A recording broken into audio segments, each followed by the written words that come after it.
Hello everyone, welcome to my channel KP success zone.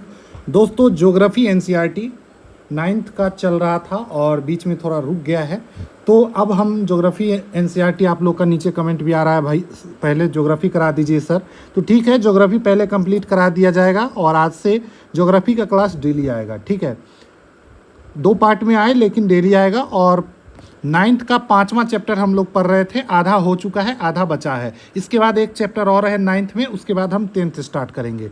प्राकृतिक वनस्पति और वन प्राणी, ये हम लोग पढ़ रहे थे। इसमें आधा हमने किया है यहाँ तक, जिसमें हम लोग प्राकृतिक वनस्पति वन प्राणी के बारे में जाने थे। भारत में प्राकृतिक वनस्पति, देशज वनस्पति कौन कौन सा है, विदेशज वनस्पति, वनस्पति के प्रकार, जलवायु के बारे में पढ़े थे। ठीक है, तो यहाँ तक हम लोग पढ़ लिए थे।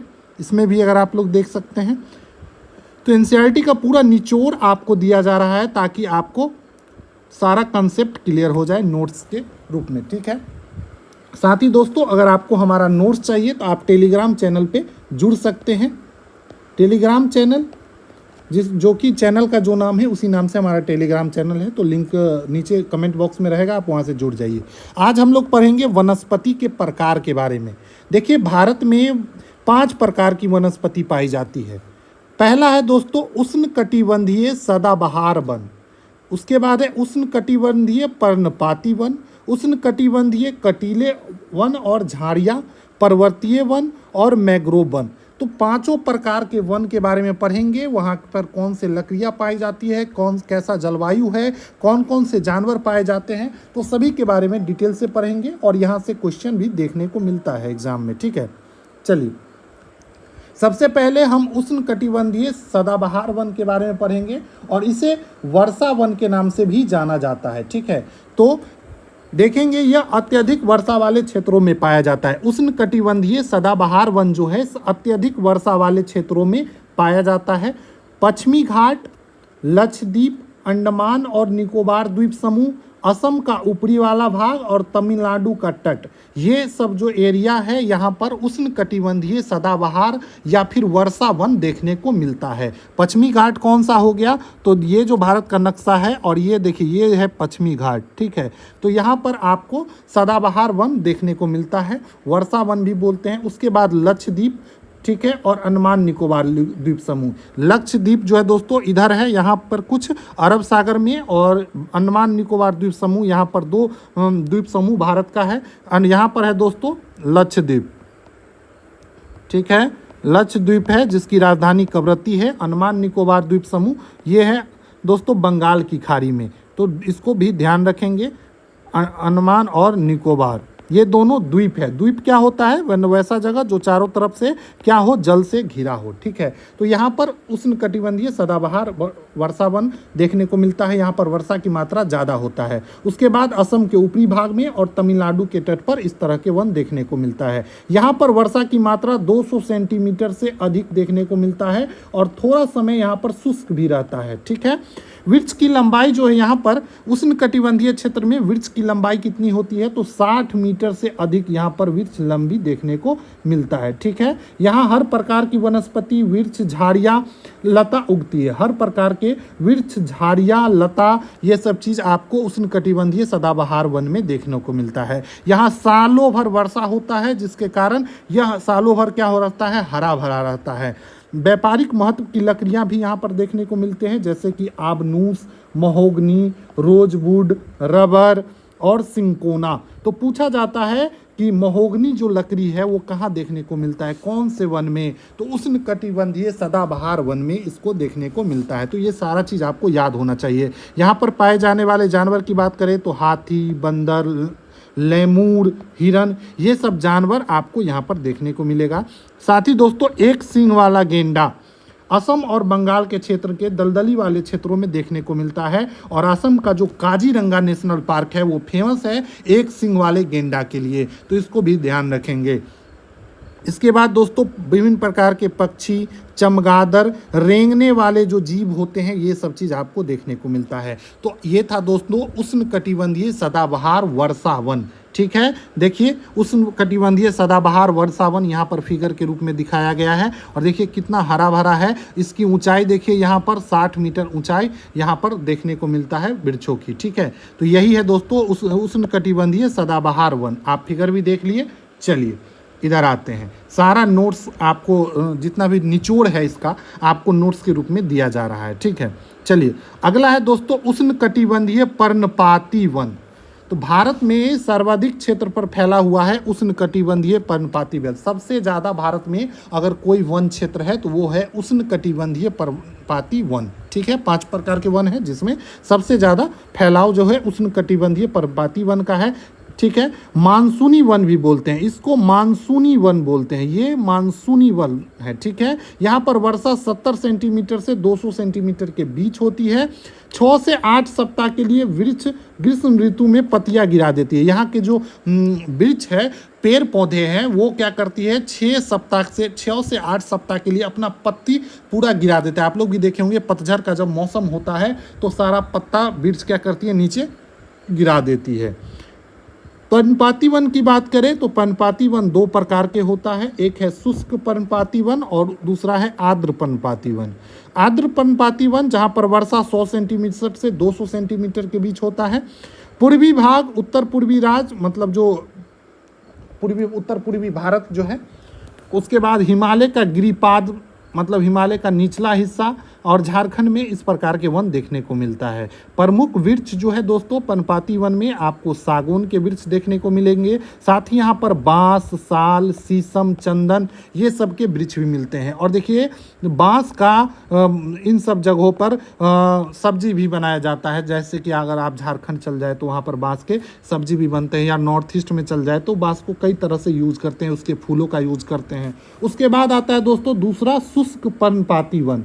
यहाँ पर वर्षा अर्ध पर्णपाती वन की तुलना में कम होता है। 70 सेंटीमीटर से 100 सेंटीमीटर के बीच वर्षा यहाँ पर देखने को मिलता है। उत्तर प्रदेश, प्रायद्वीपीय भारत और बिहार ये यहाँ पर दोस्तों आपको क्या देखने को मिलता है तो शुष्क पर्णपाती वन, ठीक है। यहाँ पे प्रमुख वृक्ष की बात करें तो सागौन, साल, पीपल, नीम इन सब के वृक्ष यहाँ पर देखने को मिलता है। ये मेनली मैदानी भाग है, ठीक है। कृषि कार्य में सबसे ज़्यादा इसका उपयोग किया जाता है और यहाँ पर पशुचारण भी होता है। ऑब्वियस सी बात है बिहार और उत्तर प्रदेश का ज़्यादातर एरिया क्या है कृषि कार्यों में ज़्यादा उपयोग होता है और यहाँ पर पशुचारण भी सबसे ज़्यादा होता है। तो यहाँ पर जो वन है वो है शुष्क पर्णपाती वन। और आर्द्र पर्णपाती वन कहाँ है जहाँ पर वर्षा जो है थोड़ा ज़्यादा है, ठीक है। 100 सेंटीमीटर से 200 सेंटीमीटर के बीच वर्षा होती है। और ऊपर वाला जो देख रहे थे हम लोग क्या था तो उष्णकटिबंधीय वन, उष्णकटिबंधीय सदाबहार वन, यहाँ पर वर्षा जो होती है 200 सेंटीमीटर से ज़्यादा होता है, ठीक है। तो यहाँ तक हम लोग पढ़ लिए। जानवर कौन कौन सा देखने को मिलता है तो सिंह, शेर, सुअर, हिरन, हाथी ये सब जानवर आपको देखने को मिलेगा पर्णपाती वन में, उष्णकटिबंधीय पर्णपाती वन में, ठीक है। अब अगला हम लोग पढ़ेंगे कटीले वन। कटीले वन और झाड़ियाँ ये वहाँ देखने को मिलता है जहाँ पर वर्षा की मात्रा कम है, जहाँ पर वर्षा 70 सेंटीमीटर से भी कम होता है। जैसे कि भारत का उत्तर पश्चिमी भाग, उत्तर पश्चिमी भाग मतलब कि यहाँ पर ये वाला जो भाग है गुजरात और राजस्थान वाला, ठीक है। तो गुजरात, राजस्थान, मध्य प्रदेश, उत्तर प्रदेश और हरियाणा वाला जो क्षेत्र है यहाँ पर कटीले वन और झाड़ियाँ देखने को मिलते हैं। यहाँ पर वर्षा की मात्रा थोड़ा कम है, थोड़ा क्या बहुत ही ज़्यादा कम है, 70 सेंटीमीटर से भी कम वर्षा होता है। कहीं कहीं रेगिस्तान भी देखने को मिलता है। यहाँ का प्रमुख वृक्ष है दोस्तों अकासिया, खजूर का पेड़, यूफोबिया, नागफनी ये सब जो है कटीले वन है और झाड़ियाँ है जो कि ये देखने को मिलता है गुजरात, राजस्थान, मध्य प्रदेश, यूपी और हरियाणा में। इसकी जो जड़ें होती है वो पानी के तलाश में काफ़ी नीचे तक चली जाती है, इसी के कारण इसकी जड़ लंबी होती है और चारों ओर फैली होती है। इसका कारण ये है कि ये जल खोज में ये ज़्यादा फैल जाती है, ठीक है, ज़्यादा लंबी चली जाती है। यहाँ पर चूहा, खरगोश, लोमड़ी, भेड़िया, शेर, सिंह, ऊंट, जंगली गधा आपको देखने को मिलता है, ठीक है। जंगली गधा के लिए कहाँ पे मिलता है तो गिर का जंगल है, गिर का रेगिस्तान है, वहाँ पर देखने को मिलता है गुजरात में, ठीक है, जंगली गधा। तो इन सब चीज़ों को आपको ध्यान रखना है। क्वेश्चन यहाँ से पूछ देता है, छोटा सा क्वेश्चन अगर आपसे पूछ देगा यहाँ से तो आप फंस सकते हैं। पूछ देता है कि भाई कटीले वन में झाड़ियाँ में लंबे जड़ क्यों पाए जाते हैं? तो भैया जल के खोज में उनके जड़ लंबे होते हैं, या रेगिस्तानी इलाके में जो पेड़ पौधे होते हैं या जो कटीले पेड़ पौधे होते हैं उसके जड़ लंबे होते हैं। इसका क्या कारण है? तो जल के खोज में उसका जो है जड़ काफ़ी नीचे तक चला जाता है। ठीक है, चलिए अब पढ़ेंगे हम पर्वतीय वन। ठीक है, अब यहाँ पर देखिए ये है कटीले वन और झाड़ियाँ। देखिए कहीं कहीं पे वृक्ष है, हर जगह ये बालू का टीला दिख रहा है, कहीं कहीं पे वृक्ष है। ये देखिए उष्णकटिबंधीय पर्णपाती वन, ये है दोस्तों उष्णकटिबंधीय पर्णपाती वन।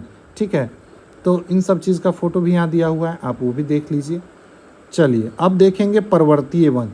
पर्वतीय वन क्या होता है? यह ऊंचाई के साथ वनों में अंतर, यहाँ पर ऊंचाई के साथ वन में अंतर देखने को मिलता है। पर्वतों पर अगर जाएंगे तो ऊंचाई के हिसाब से अंतर देखने को मिलता है। जहाँ पर 1000 मीटर से 2000 मीटर तक की ऊंचाई है वहाँ पर आर्द्र शीतोष्ण कटिबंधीय वन पाए जाते हैं, आर्द्र।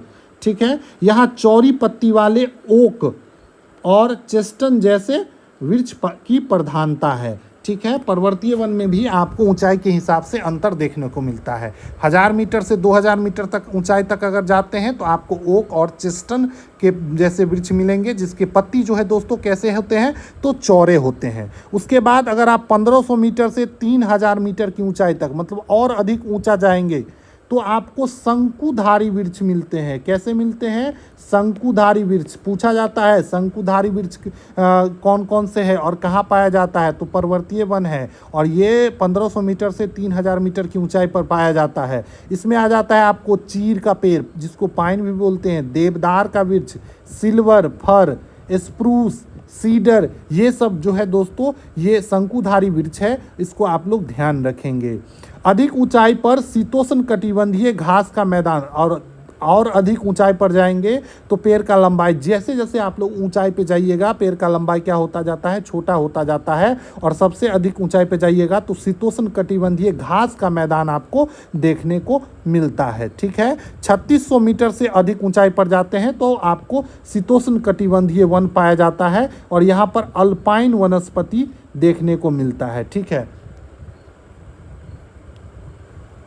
तो यहाँ पर शीतोष्ण कटिबंधीय वन का स्थान अल्पाइन वनस्पति ले लेता है। 3600 मीटर से अधिक ऊंचाई पर जाते हैं।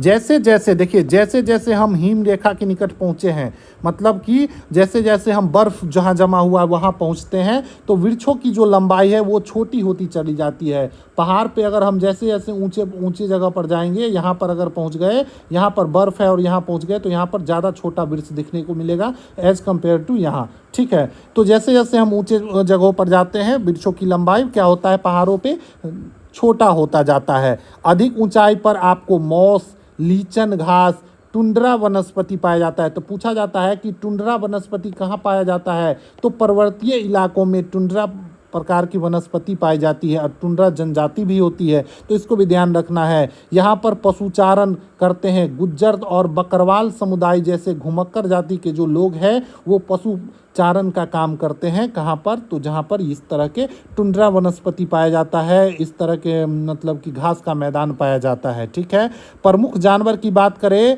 तो पर्वतीय क्षेत्रों में आपको कश्मीरी मृग देखने को मिलेगा, चित्रा हिरन, जंगली भेड़, खरगोश, तिब्बतीय बारहसिंहा, याक देखने को मिलता है। हिम तेंदुआ जो बर्फ वाला तेंदुआ है, ये भी आपको बर्फीले जगह पर मिलेगा। रीछ देखने को मिलता है, आइबेक्स मिलेगा, भेड़, बकरी, लाल पांडा कहीं कहीं देखने को मिलता है। तो ये सब जानवर है जो कि पर्वतीय इलाकों में पाया जाता है, तो इसको भी आप लोग ध्यान देंगे। पूछा जाता है कि हेम तेंदुआ कहाँ पाया जाता है? तो भैया पर्वतीय इलाकों में, उत्तराखंड में, कश्मीर में आपको हिम तेंदुआ देखने को मिलता है। ठीक है, चलिए अब हम लोग देखेंगे मैंग्रोव वन। क्या देखेंगे? Mangrove one. ये देखिए, यहाँ देखिए ये दिया हुआ है पर्वतीय वन यहाँ पर, और देखिए जैसे जैसे आप ऊंचाई पर जाएंगे पेड़ों की लंबाई क्या होती है? छोटी होती जाती है। ठीक है, ऊंचाई पर जाएंगे तो। और ये दोस्तों मैंग्रोव वन। मैंग्रोव वन के जड़ देखिए, जड़ कहाँ है? तो जल है जल में फैला हुआ है मैंग्रोव वन। क्या होता है मैंग्रोव वन? चलिए पढ़ते हैं। मैंग्रोव वन जो है दोस्तों, यह वनस्पति तटवर्ती क्षेत्र में, तटवर्ती क्षेत्र मतलब जो समुद्र किनारा वाला क्षेत्र है वहाँ पर मैंग्रोव वन देखने को मिलता है। जहाँ पर ज्वार भाटा आते हैं, ठीक है, वहाँ पर आपको क्या देखने को मिलता है, मैंग्रोव वन देखने को मिलता है। घना मैंग्रोव एक प्रकार की वनस्पति है जिसमें पौधे का जड़ पानी में डूबा होता है। जैसे कि आप यहाँ पर देखें कि पौधे का जो जड़ है कहाँ है, पानी में डूबा रहता है। ये है दोस्तों मैंग्रोव वन, ठीक है। यह नदियों के डेल्टा वाले क्षेत्रों में पाया जाता है, ठीक है। गंगा ब्रह्मपुत्र के डेल्टा क्षेत्र में सुंदरी वृक्ष पाया जाता है, तो इसको भी ध्यान दिखिए रहेंगे। और सुंदरवन भी बोलते हैं, ये भी पाया जाता है गंगा ब्रह्मपुत्र डेल्टा में। यहाँ पर मजबूत लकड़ी भी देखने को मिलता है। रॉयल बंगाल टाइगर ये भी यहाँ पर पाया जाता है, ठीक है। तो इसको भी ध्यान रखेंगे कि रॉयल बंगाल टाइगर कहाँ पाया जाता है, तो सुंदरवन के क्षेत्र में या फिर मैंग्रोव क्षेत्र जो है सुंदरवन का, वहाँ पर। यहाँ पर इसके अलावा कछुआ पाया जाता है, मगरमच्छ, घड़ियाल और सांप भी देखने को मिलता है। तो गंगा ब्रह्मपुत्र का डेल्टा है मैंग्रोव वन के लिए काफ़ी फेमस है, तो इसको आप लोग ध्यान रखेंगे। चलिए अब देखते हैं हम लोग वन प्राणी। देखिए भारत जो है वनस्पतियों के साथ साथ वन प्राणियों में भी काफ़ी धनी है और भारत में 90,000 जीवों की प्रजाति पाई जाती है और 2000 से अधिक पक्षी भी भारत में देखने को मिलता है, जो कि पूरे विश्व का 13% है। मतलब पूरे विश्व का 13% पक्षी भारत में देखने को मिलता है। मछलियों में भी भारत में 2546 प्रजाति पाई जाती है मछलियों की, जो कि विश्व का क्या है, टोटल 12% मछली भारत में देखने को मिलता है। 5 से 8% उभयचरी मतलब वैसा जीव जो जल में भी रहता है और ज़मीन पे भी रहता है, उसके उभयचर बोलते हैं, वो पाया जाता है कहाँ पे, भारत में। सरीसृप हो गया, स्तनधारी जानवर हो गया, ये सब भारत में पाया जाता है। हाथी भी एक क्या है, स्तनधारी जानवर है, जो कि आपको असम में, कर्नाटका, केरला में देखने को मिलता है। एक सींग वाला गेंडा की बात करें तो ये पश्चिम बंगाल और असम में दलदली वाले क्षेत्रों में पाया जाता है। असम का काजीरंगा नेशनल पार्क जो है ये एक सींग वाले गेंडा के लिए फेमस है, तो इसको भी ध्यान रखेंगे। Kaziranga national park, Kaziranga national park जो है दोस्तों ये है असम में और वो एक सींग वाले गेंडा के लिए फेमस है, ठीक है। साथ ही दोस्तों जंगली गधा के लिए फेमस है कचकारण कहाँ पे है, तो ये है दोस्तों गुजरात में। कचकारण गुजरात में है और इसी से पाकिस्तान भी बॉर्डर शेयर करता है, पाकिस्तान की तरफ भी कचकारण पड़ता है। ऊंट भी देखने को मिलता है थार मरुस्थल में, थार मरुस्थल राजस्थान में पड़ता है, तो इसको भी ध्यान रखेंगे। तो ये थार का मरुस्थल जहाँ पर ऊंट देखने को मिलता है। तो बहुत सारे जीव जंतु भारत में पाए जाते हैं। भारत जीव सुरक्षा अधिनियम 1972 में आया। जीवों के सुरक्षा के लिए भारत में सुरक्षा अधिनियम लाया गया 1972 ईस्वी में, जिसका उद्देश्य था कि विलुप्त हो रहे जानवरों को कैसे बचाया जाए, ठीक है। भारत विश्व का एकमात्र देश है जहाँ पर शेर और बाघ दोनों पाया जाता है। देखिए शेर और बाघ जो है केवल भारत में पाया जाता है, ठीक है। इस तरीके से हमने पूरे NCERT को कवर किया है और जो भी इंपॉर्टेंट है आपको यहाँ पर कराते चल रहे हैं, ठीक है। कुछ पॉइंट है जो आपको इधर दिखाएंगे मैप से अभी, तो आप लोग बने रहिए। भारत जीव सुरक्षा अधिनियम 1972 में लागू हुआ, ये देख लिए। भारत एकमात्र देश है जहां पर शेर बाघ पाया जाता है। गिर के जंगल में भारतीय शेर पाया जाता है, जिसको एशियन लायन और बब्बर शेर भी बोलते हैं। इसको बब्बर शेर भी बोलते हैं। इसका वास है दोस्तों गिर का जंगल। बाघ जो है दोस्तों मध्य प्रदेश,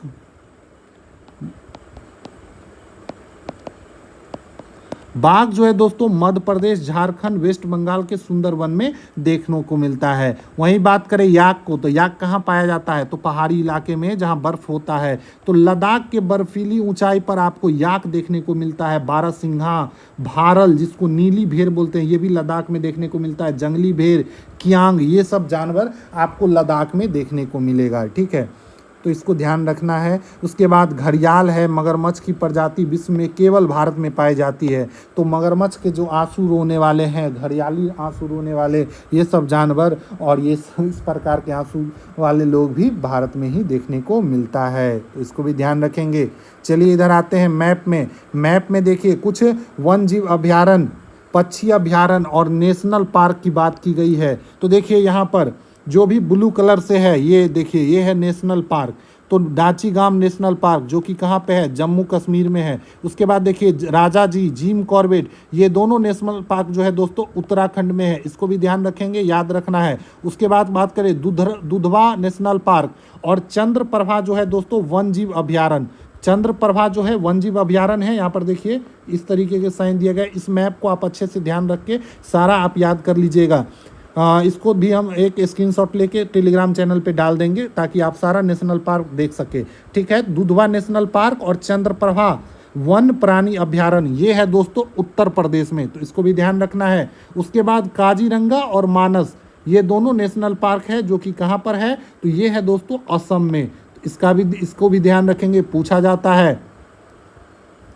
उसके बाद देखिए ये गोरुमारा है नेशनल पार्क, ये कहाँ पे पड़ता है, तो ये पड़ता है वेस्ट बंगाल में पड़ता है। उसके बाद देखिए राजगीर में भी नेशनल पार्क है। राजगीर पड़ता है आपको बिहार में। राजगीर कहाँ पे है, बिहार में। उसके बाद सिमलीपाल कहाँ पे है, तो उड़ीसा में है, तो इसको भी ध्यान रखेंगे।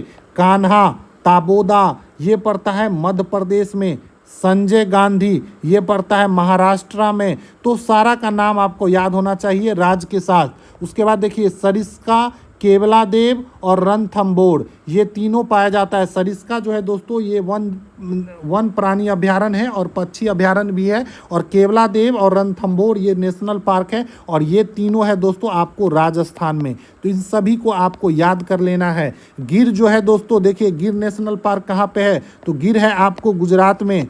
गिर कहाँ पे है, गुजरात में है। तो इस तरीके से इसमें जितना भी दिया हुआ है आपको याद होना चाहिए। ठीक है, तो सारा नेशनल पार्क नीचे आपको दिखाएंगे, तो इन सब चीज़ों को आपको याद कर लेना है। ठीक है, इसके बाद जितना भी चीज़ इंपॉर्टेंट है हमने सबने नोट्स बना दिया है, तो इसको भी देख लीजिए। उसके बाद बात करें प्रवासी पक्षी, तो भारत में कुछ प्रवासी पक्षी भी आती है, जैसे साइबेरियन सारस ये भारत में आती है और ये कच्छ के रण में आपको देखने को मिलता है। तो पूछा जाए साइबेरियन सारस क्या है, तो एक प्रवासी पक्षी है जो कि शीत ऋतु में आती है, साइबेरिया से आती है। कहाँ से आती है, शीत ऋतु में साइबेरिया से भारत आती है, और कच्छ का रण जो है इसका इनके लिए बहुत ही फेमस है।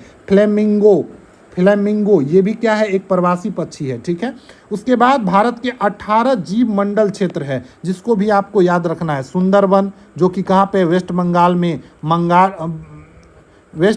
में। उसके बाद है मन्नार की खाड़ी, ये कहाँ पे है दोस्तों, तो ये तमिलनाडु और केरल के बाउंड्री पे है। नीलगिरी, उसके बाद नंदा देवी कहाँ पे है, उत्तराखंड में है। नाकरेक है, ग्रेट निकोबार है। मानस है सिमलीपाल उड़ीसा में, मानस असम में, दिबांग अरुणाचल प्रदेश में। तो इन सारे नेशनल पार्क आप जो देख रहे हैं 18, इन सभी का आप क्या करेंगे, राज्य लिख लेंगे। एक चार्ट बनाएंगे कॉपी में और इस सभी का राज्य आप लोग लिख लेंगे, या फिर मैप बना के भी लिख सकते हैं। तो इससे क्या होगा, आपको सारा का जगह आपको याद होना चाहिए, और ये काफ़ी इंपॉर्टेंट है, पूछा जाता है क्वेश्चन। ठीक है, तो इस तरीके से हमने आज ये ख़त्म कर लिया 9th का 5वां चैप्टर।